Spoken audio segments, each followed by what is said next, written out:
All right, let's get right into it. Today's deep dive takes us into Plato's Republic, specifically Book 3. And we'll be looking at a section you send in which Plato talks about, well, it's about storytelling. That's right. And it's pretty amazing how even all these centuries ago, Plato seems to be having a very modern debate Yeah. about the impact of media and how it can influence a whole society. So, for some context, the Republic is Plato's vision of, well, a perfect society. Right. And he's using dialogue to explore, I mean, it covers everything from art and education all the way up to, like, the structure of government and stuff. And in this book, Plato kind of gets into this idea that storytelling needs some serious changes. It's not just about what makes a story good, right? But how those stories can actually shape citizens for better or for worse. So he really believes that the right kind of stories are essential for building that perfect society he's trying to design. He does. Young minds, he says, are impressionable, like sponges, taking everything in.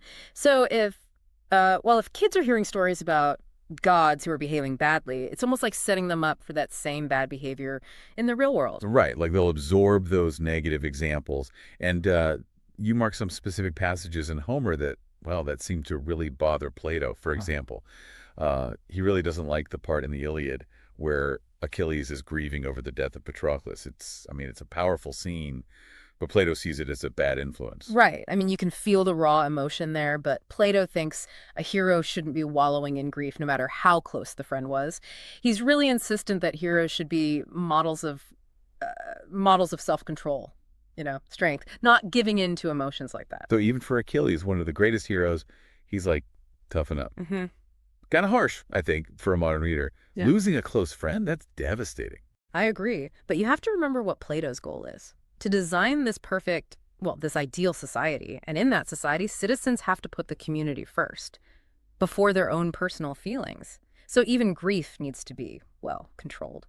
Like if you let people express too much grief, it's going to weaken them, Yeah, yes. leave them less willing to make sacrifices for the greater good. Precisely. And it's not just grief. Plato criticizes any scene where you see the gods laughing or, those little squabbles they get into. He thinks it undermines their authority. They seem less worthy of respect. So he wants gods to be perfect and stoic figures, Yeah. almost emotionless. I wonder what he'd think about our modern superheroes in movies and stuff. I mean, they're definitely not always perfect role models. Right. That's a great question. I have a feeling he'd have a lot to say about modern stories.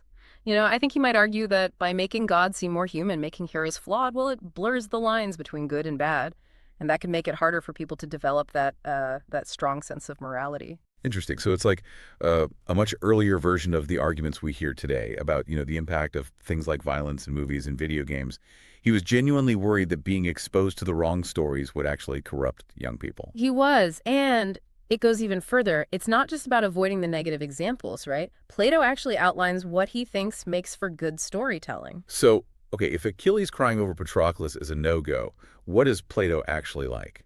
Well, let's see. He really likes scenes where you see heroes being courageous, but not just any kind of courage. It has to be disciplined, controlled, not the kind of courage that comes from rage or just a desire for personal glory. Okay, so more like a Captain America and less Wolverine. Plato would definitely love those duty and honor type speeches, I bet. Absolutely. And he also loves stories that emphasize self-control, especially when it comes to, resisting temptation. He wants to see heroes that put reason first, who, think things through logically and act for the greater good. Which is interesting because that really clashes with our modern love for anti-heroes. Right. Those characters that are, I mean, they're driven by their own issues and often live outside the law. Right, exactly. Think of Batman or Walter White in Breaking Bad. Those are popular characters? Yeah. I don't think Plato would be a fan. He believed a just society depends on citizens who follow the rules, not on those who try to create their own rules. So any story that's, celebrating rebellion or individualism, I think he'd see that as dangerous. So it's almost like he's saying stick to the script. And I guess that makes sense if you're building this perfectly harmonious society Mm. where everyone knows their place and is following the rules. Right. But here's where it gets really interesting. Plato doesn't just tell us which stories he does and doesn't like. He actually takes this whole censorship thing and connects it to a much bigger question, a philosophical question, really. All right, I'm intrigued. Lay it on me. So he says, we can't really decide how to portray human characters until we first understand what justice actually is. It's like he's saying, whoa, hold on a second. Before we start judging these fictional characters, we need to figure out what's the standard? What does good behavior even look like? Let's define justice, and then we can talk about how to show it in our stories. So this whole debate about censorship, it isn't just about protecting young minds from the wrong kind of stories. It's actually a way into a much deeper philosophical question. Exactly. And it raises a question that's still so relevant for us today. How do we define what's good and just? Not just in stories, but, well, in real life. And how do the stories we tell reflect those values we're talking about? Wow, that's something to think about. This big philosophical question of justice. It's like you can't have a good society unless you have the right kind of stories being told right. But in order to have good stories, I guess you have to understand what good even means. That's exactly it. And that link between storytelling and justice, well, it runs all through the Republic. Plato sees the ideal city as this kind of mirror image of the human soul. And when it comes to that inner harmony, the stories we tell, well, they can either help it grow or they can corrupt it. Okay. So if we're trying to apply this to, the modern day, does that mean like the movies we watch, the books we read, can that really influence how we think about justice, how we actually behave in society? That's precisely what Plato's saying.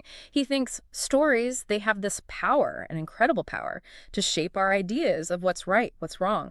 They can actually mold our character, and in the end, that has an effect on how we treat each other, how we build a society, a just society. That's a huge responsibility for storytellers. Mm, I mean, if Plato was around today, can you imagine what he'd have to say about, all the stuff we watch and read these days? He'd definitely have some thoughts. It's interesting to think about, you know, him trying to make sense of it all, scrolling through Netflix, browsing a bookstore. Like, what would he think about our values, our ideas of justice, just by looking at our stories? Imagine Plato watching reality TV.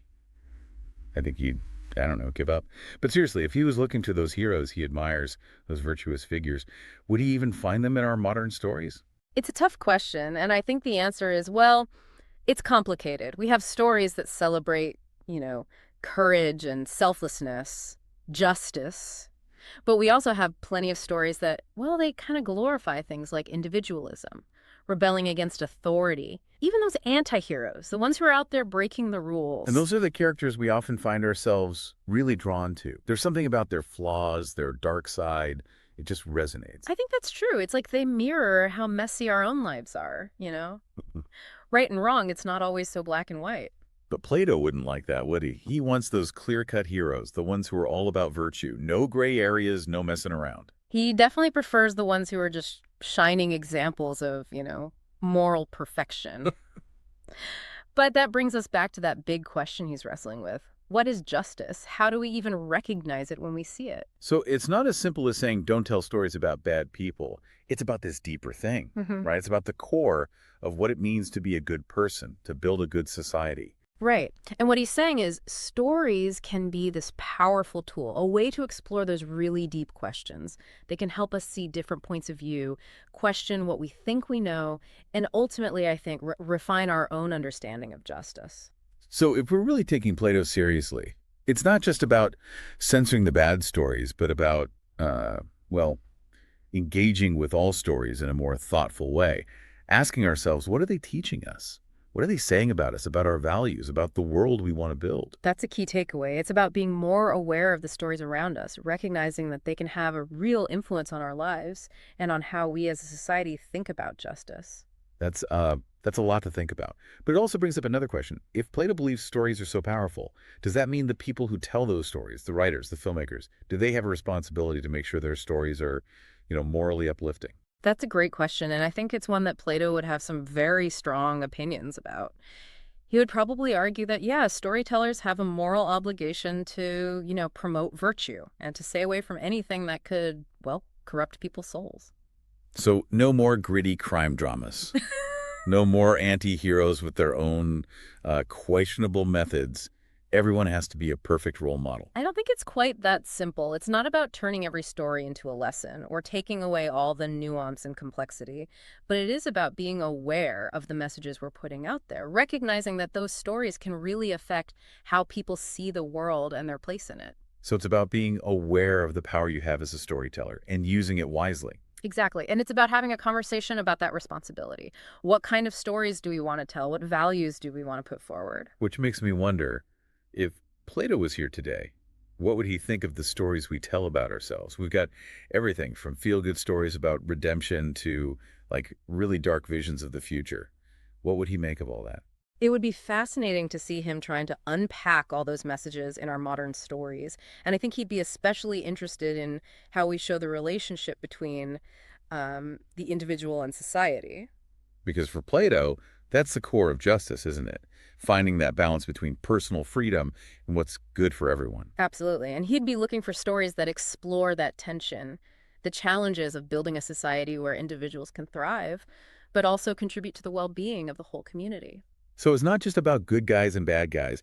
It's about how we understand our roles as citizens, our responsibilities to each other, the world we're trying to build together. He'd be looking for stories that wrestle with those questions, that make us think critically about our own values, the choices we make, both as individuals and as a society. It's like he's encouraging us to use storytelling as a way to look at our own beliefs about justice, what it means to live a good life, Yeah. the world we want to leave behind for, the next generation. And that's why it's still so important to engage with Plato's ideas today. He pushes us to look beyond just the entertainment and see that stories have this profound power to shape how we understand ourselves and the world around us. It's a powerful reminder that the stories we tell, they're not just, distractions or escapes from reality.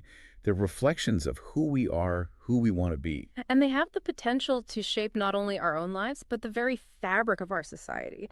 So next time you're caught up in a movie, a book, even just scrolling through social media, stop and think. What story is being told here? What values is it putting forward?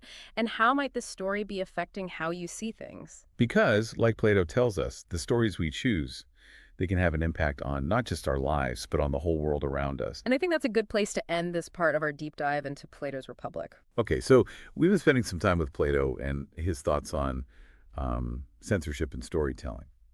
This whole section of Book 3 of the Republic, I mean, it's clear he had some really strong feelings about, what kinds of stories should be allowed, especially in a society he's trying to, design as this perfect model. Right. And we have to remember it's not just about, having a list of what's okay and what's banned. It goes deeper. He's trying to figure out how stories can be used, how they can help create citizens who are, well, just and virtuous. So it's more than just shielding people, especially young people, from those bad influences, right? It's about actually using stories to, almost shape people's character, to help them understand the world and how they fit into it. Exactly. He believes those stories have a really profound effect on how we develop that sense of right and wrong. And that impact, it doesn't stop in childhood. The stories we encounter as adults, I mean, they keep shaping us. Our beliefs, our values, they're constantly being influenced. And you pointed out this passage, this really interesting part where Plato says, well, he says we can't really portray human characters in stories accurately until we understand justice itself. That connection, that's fascinating to me. It is. It shows how complex his thinking is. It's not just this simplistic idea of, okay, get rid of all the stories with bad guys. He's recognizing that before we can even label characters as good or bad, well, we need to be clear on what those terms actually mean. So he's saying, hold on a second, everyone. Before we go writing our poems and plays, let's figure out what justice is. That's the foundation. That's what comes first. Yeah. It's like, I don't know, a prerequisite to good storytelling. Absolutely. And that's what I think makes the Republic, well, so compelling even now. It's not just a lecture on censorship, right? It's this bigger exploration of human nature, ethics. It's about, how we can live a life that's both just and fulfilling. So he's using stories, using storytelling as this way to grapple with some of the biggest questions about what it even means to be human. He is, and I think he'd encourage us to do the same thing to, every time we encounter a story, every time we read a book or watch a movie, to take that opportunity to reflect on those bigger questions about morality, about justice, about the kind of world, we want to create. Okay, so let's try to, bring this into our modern world for a second. If Plato were here today, do you think, what would he make of the kinds of stories we tell now? Would he find anything to approve of? Or would he just be, totally despairing? Well, honestly, it's hard to know for sure, but my guess is he'd be both fascinated and and a little bit concerned. Fascinated by just the sheer number of stories, the variety we have access to now, Hmm. but concerned because a lot of those stories, well, they seem to celebrate values that he sees as problems. Okay, but like what would be some examples? Well, look at the anti-heroes we see everywhere. In movies, TV shows, I mean, they're so popular. Characters who are operating outside the law, who take justice into their own hands. Often they're driven by revenge or personal gain. That's not something I think Plato would be okay with. I mean, yeah, those characters, they often make for good drama. Yeah. But you're right. I don't think Plato would see them as, positive examples for people to follow. He wouldn't.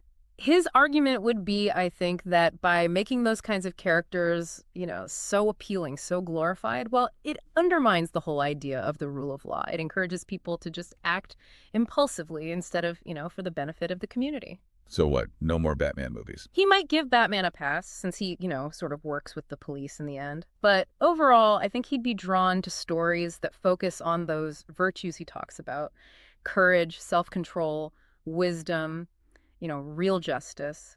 It makes you think about, well, even just the news cycle these days. We're constantly hearing about, corruption and violence and injustice.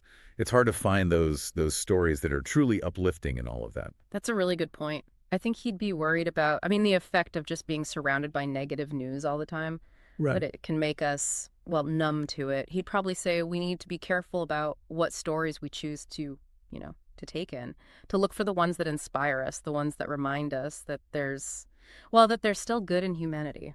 So it's not enough to just avoid those bad stories, but we should actively try to find the good ones, right?